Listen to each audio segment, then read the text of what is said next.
साल 1884। कुमाऊं के घने जंगल, चारों तरफ सन्नाटा। ऐसा सन्नाटा जिसे तोड़ती थी बस हवा की आवाज़, पत्तों की सरसराहट और कभी कभी किसी जंगली जानवर की हल्की सी हलचल। ये इलाका सदियों से अपने ही नियमों पर चल रहा था।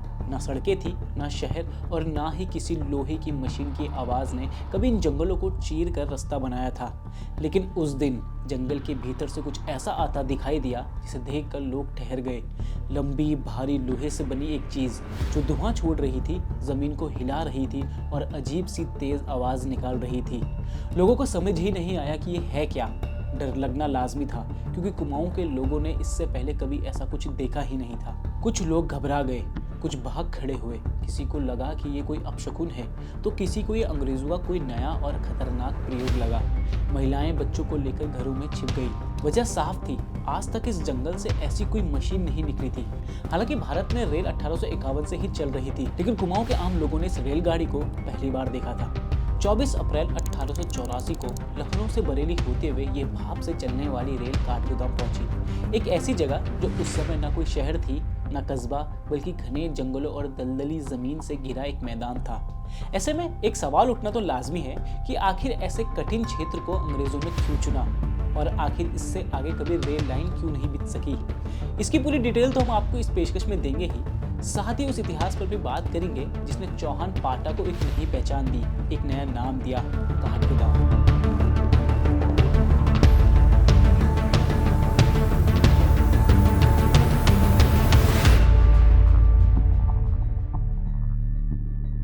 अगर आप गूगल करेंगे तो भारत में रेलवे का पहला सफ़र 16 अप्रैल 1853 को हुआ मिलेगा। इस दिन देश की पहली पैसेंजर ट्रेन ने मुंबई के बोरी बंदर से ठाणे के बीच करीब 33.8 किलोमीटर का सफ़र तय किया था। इसमें 14 डब्बे थे। इसने अपने पहले ही सफ़र में करीब 400 यात्रियों को सफ़र कराया था। ये सिर्फ भारत की नहीं बल्कि भारतीय उपमहाद्वीप की पहली यात्री ट्रेन थी। पहली यात्री ट्रेन। लेकिन अगर बात करें सिर्फ ट्रेन की, तो आपको जानकर हैरानी होगी कि ये और कहीं नहीं बल्कि अपने उत्तराखंड में इससे 2 साल पहले माल ढुलाई के लिए रुड़की से पिरान कलियर के बीच चल चुकी थी।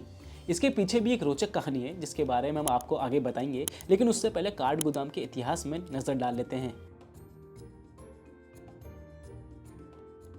भारतीय रेलवे के पूर्वोत्तर मंडल का अंतिम स्टेशन होने के कारण काठगोदाम हर किसी के लिए पहचाना जाने वाला नाम है।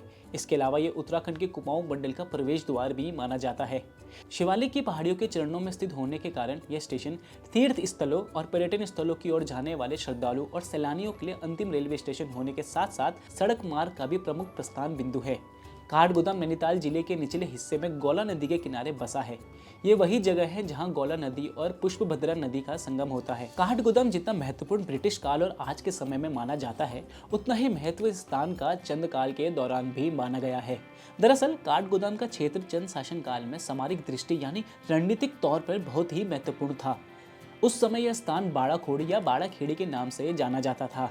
यहाँ की पहाड़ी ढाल और प्राकृतिक किले जैसी बनावट ने इसे भारी आक्रमणकारियों और लुटेरों के लिए कठिन क्षेत्र बना दिया था। इसके कारण यह क्षेत्र न केवल स्थानीय निवासियों के लिए सुरक्षित स्थल था, बल्कि चंद शासकों के टैक्टिकल दृष्टिकोण से भी अत्यंत महत्व रखता था। ऐसे में जब साल 1783 और 44 के बीच रोहिल्यों ने कुमाऊं पर आक्रमण करने की योजना बनाई, जिसमें उनका उद्देश्य कुमाऊं के प्रमुख क्षेत्रों पर कब्जा करना और स्थानीय संसाधनों को लूटना था, रोहिल्यों ने तराई और भीमताल के मार्गों से आगे बढ़कर अल्मोड़ा तक पहुंचने का प्रयास किया। उस समय चंद शासक कल्याण चंद की सेनाएं प्रारंभ में कमजोर थी और उन्हें सीधे तौर पर लड़ने से बचते हुए रणनीतिक दूरी बनाई रखी। रोहिलों ने अल्मोड़ा और आसपास की घाटियों में लूटपाट की, जिसके बाद इस क्षेत्र में अस्थिरता फैलती रही। लेकिन इस आक्रमण के बाद स्थानीय चंद सेनापति शिवदत्त जोशी ने काठगोदाम के पास के पहाड़ी भूभाग का टैक्टिकल लाभ उठाते हुए रोहिलों को आगे बढ़ने की राह को पूरी तरह से बंद कर दिया। उन्होंने न केवल बल का प्रयोग किया, बल्कि प्राकृतिक ढलानों और गहरी घाटियों का लाभ उठाकर दुश्मनों को पीछे हटने के लिए मजबूर भी कर दिया। इस सामरिक विजय के बाद रोहिलों ने कुमाऊं की ओर पुनः आक्रमण करने का साहस नहीं किया। इस प्रकार काठगोदाम केवल एक गांव नहीं रहा, बल्कि एक कुमाऊं की सुरक्षा और चंद शासन की स्थिरता का एक महत्वपूर्ण केंद्र बन गया था। यहाँ का भूभाग और टैक्टिकल पोजीशन इतनी प्रभावशाली थी कि दुश्मन सेना के लिए इसे पार करना कठिन था। लेकिन जिस बनावट से चंद राजाओं को फायदा मिला था, यही टैक्टिकल एडवांटेज अंग्रेजों के लिए कठिन होने वाला था। चंद शासन काल में क्षेत्र का नाम जहां बाड़ाखोड़ी था, लेकिन समय के साथ साथ स्थान पर चौहान लोग बसने लगे थे, जिसकी वजह से क्षेत्र का नाम चौहान पाटा हो गया। साल 1816 में सुगोली की संधि के बाद कुमाऊं के इस भूभाग में अंग्रेजों का अधिकार हो गया था। उस दौर में ब्रिटिशर हर जगह अपना दबदबा बनाना चाहते थे और इसके लिए उन्होंने कुमाऊं पहाड़ियों का प्राकृतिक प्रवेश द्वार के तौर पर इस इलाके को देखा। यहाँ से वो आसानी से सैनिकों, अफसरों, डाक और माल को पहाड़ी इलाकों तक पहुँचा सकते थे। इस स्थान का चुनाव रणनीतिक और प्रशासनिक दृष्टि से भी महत्वपूर्ण था, क्योंकि पहाड़ों के अंदर रेल लाइन बिछाना उस समय तकनीकी और भौगोलिक दृष्टि से बेहद कठिन था।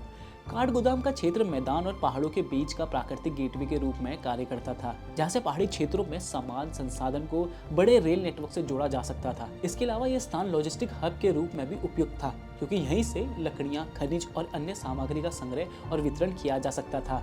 इसलिए चौहान पाटा यानी काठगोदाम को अंग्रेजों ने कुमाऊं की पहाड़ियों तक पहुंचाने के लिए पहली रेल टर्मिनल बनाने को चुना। लेकिन काठगोदाम की जमीन पूरी तरह मजबूत नहीं थी। यह इलाका दलदली और पानी से भरा रहता था। बरसात में मिट्टी नरम हो जाती थी और पानी जमा हो जाता था, जिससे रेलवे लाइन बिछाना आसान नहीं था। फिर भी अंग्रेजों ने इसे चुनौती मानकर काम किया और इसे एक इंजीनियरिंग प्रयोग की तरह देखा। यहाँ रेलवे बनाने के लिए उन्होंने कई तकनीकें अपनाई। सबसे पहले नरम मिट्टी हटाई और उसके ऊपर रेत, बजरी और पत्थर की परतें डाली। इसके साथ ही जमीन में लकड़ी के खंभे गहरे डाल मजबूती बढ़ाई। स्टेशन और ट्रैक के आसपास नालियां और पानी निकालने का रास्ते बनाए गए, ताकि बारिश का पानी जमा न हो सके और जमीन स्थिर रहे। इस काम के लिए काठगोदाम में ब्रिटिशरों ने एक टिम्बर यार्ड भी बनाया, जहाँ से लकड़ियां, स्लीपर्स, पुल और खंभे के लिए आती थी। ब्रिटिश रिकॉर्ड बताते हैं कि काठगोदाम सिर्फ दलदली मिट्टी वाला इलाका ही नहीं था, बल्कि पहाड़ियों में प्रशासन और संसाधनों के लिए भी एक अहम जगह थी। अंग्रेजी इंजीनियरों ने समय समय पर मिट्टी और लकड़ी का काम देखे रखा और ट्रैक को मजबूत बनाए रखने में भी अपनी अहम भूमिका निभाई। इस काम से कुमाऊं में पहली रेल सेवा संभव हो पाई और काठगोदाम एक राजनीतिक और प्रशासनिक गेटवे बन गया। आज भी अगर आप देखेंगे तो काठगोदाम की मिट्टी नरम है, क्योंकि इलाका प्राकृतिक रूप से फ्लड प्लेन और अत्यधिक तलछटी मिट्टी वाला है। लेकिन अंग्रेजों की इंजीनियरिंग तकनीक ने इसे सुरक्षित और टिकाऊ बनाए रखा है। इसलिए यह स्टेशन लंबे समय तक पहाड़ियों के लिए रेल और प्रशासन का केंद्र रहा है। रेल के इस इलाके में पहुंचने के बाद इस इलाके का महत्व और बढ़ गया था। यह स्थान व्यापार का केंद्र बन गया था। बाहर से इमारती लकड़ी के परिवहन की कोई सुविधा न थी। जंगलों के ठेकेदार गोला नदी के बहाव के माध्यम से लकड़ी के लट्ठों को बहाकर यहाँ लाया करते थे और नदी से निकाल कर उनका भंडारण किया करते थे। व्यवसायी लोग यहीं उन्हें खरीदते और दूसरी जगहों तक पहुँचाया करते थे और ऐसे धीरे धीरे इस जगह पर काठ यानी लकड़ियों का गोदाम बनने लगे और इसी कारण इस जगह का नाम काठ गोदाम यानी लकड़ियों का भंडार पड़ गया। उस समय इंडिया में लकड़ियों की बड़ी व्यापारी और टिम्बर किंग के नाम से प्रसिद्ध दान सिंह बिष्ट उर्फ दान सिंह मालदार ने चौहान पाटा में कई लकड़ियों के गोदाम बनाए थे। दान सिंह मालदार मूल रूप से वड्डा पिथौरागढ़ के रहने वाले थे और हल्द्वानी अल्मोड़ा मार्ग पर बीर भट्टी में उनका घर था। बीर भट्टी में पहले ब्रिटिश इंडिया कॉर्पोरेशन द्वारा बियर भट्टी चलाई जाती थी, जिसके बाद दान सिंह मालदार ने उसे खरीद लिया था। इसी वजह से इस जगह का नाम बीर भट्टी पड़ गया। काठ के गोदाम होने की वजह से चौहान पाटा का नाम बदलकर काठगोदाम ऑलरेडी रख दिया गया था। इन दोनों संयोग से दान सिंह मालदार का नाम भी इस जगह के इतिहास से जुड़ गया है। लकड़ियों का व्यापार ही कारण था कि रेलवे लाइन बिछाने का सबसे बड़ा उद्देश्य इस क्षेत्र से लकड़ियों की सप्लाई बढ़ाना था। 1853 में भारत में रेलवे की शुरुआत हुई और 1894 में काठगोदाम तक पहुंच गई थी। शुरू में यहाँ ज्यादातर मालगाड़ियां ही चलती थी, लेकिन बाद में सवारी गाड़ियों का संचालन भी शुरू हुआ। यात्रियों की संख्या लगातार बढ़ने के साथ ही इसे देश के कई प्रमुख शहरों से भी जोड़ दिया गया। शुरुआत में यहाँ मीटर गेज लाइन थी, जिसके बाद 4 मई 1994 को ब्रॉड गेजवे से बदल दिया गया, जिससे बड़ी और तेज ट्रेनों का संचालन भी यहाँ संभव हो पाया।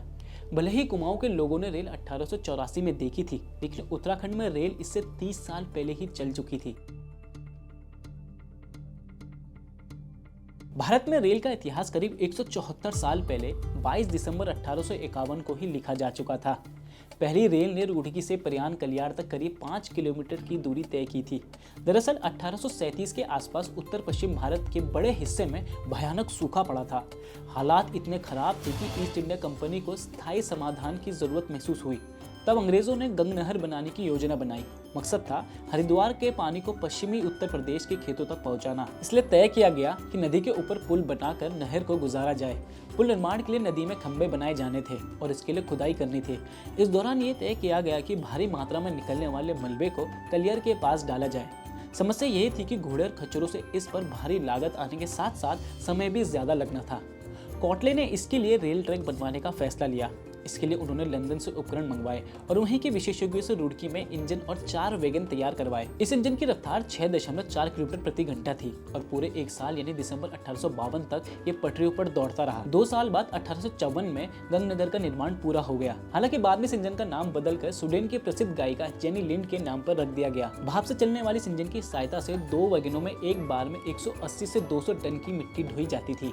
भारतीय रेल के 150 वर्ष पूरे होने पर साल 2003 में जेनी लिंड इंजन का मॉडल रुड़की रेलवे स्टेशन पर स्थापित किया गया। अमृतसर रेल कारखाने में तैयार इस मॉडल से कुछ वर्ष पहले तक प्रत्येक शनिवार और रविवार शाम 4 से 6 बजे तक छुक छुक की आवाज भी सुनाई जाती थी, लेकिन रख रखाव के अभाव में अब ये शांत खड़ा हुआ है। लेकिन ऐसा बिल्कुल नहीं है कि काठगोदाम तक रेल पहुंचाने के बाद इस लाइन को और आगे बढ़ाने पर विचार नहीं किया गया। साल 1905 में अंग्रेजों ने टनकपुर बागेश्वर रेल लाइन के अलावा चौखुटिया जौलजीबी रेल लाइन का सर्वेक्षण भी करवाया। सर्वेक्षण का काम साल 1939 में पूरा भी हो गया था, लेकिन दूसरे विश्व युद्ध के कारण सरकार का ध्यान इससे हट गया और दशकों से यह ध्यान हटा ही हुआ है। लेकिन एक रेल लाइन है जो जल्द ही पहाड़ों में दौड़ती हुई दिखाई देगी, जिसका इंतजार करीब 100 सालों से यहाँ के लोग कर रहे हैं। अब वो कैसे, इसके लिए देखिए हमारी ये रिपोर्ट। इसके साथ ही आपको हमारी ये पेशकश कैसी लगी कमेंट करके जरूर बताएं और ऐसे ही पहाड़ से जुड़ी जानकारी के लिए घुघुती को सब्सक्राइब करना ना भूलें। धन्यवाद।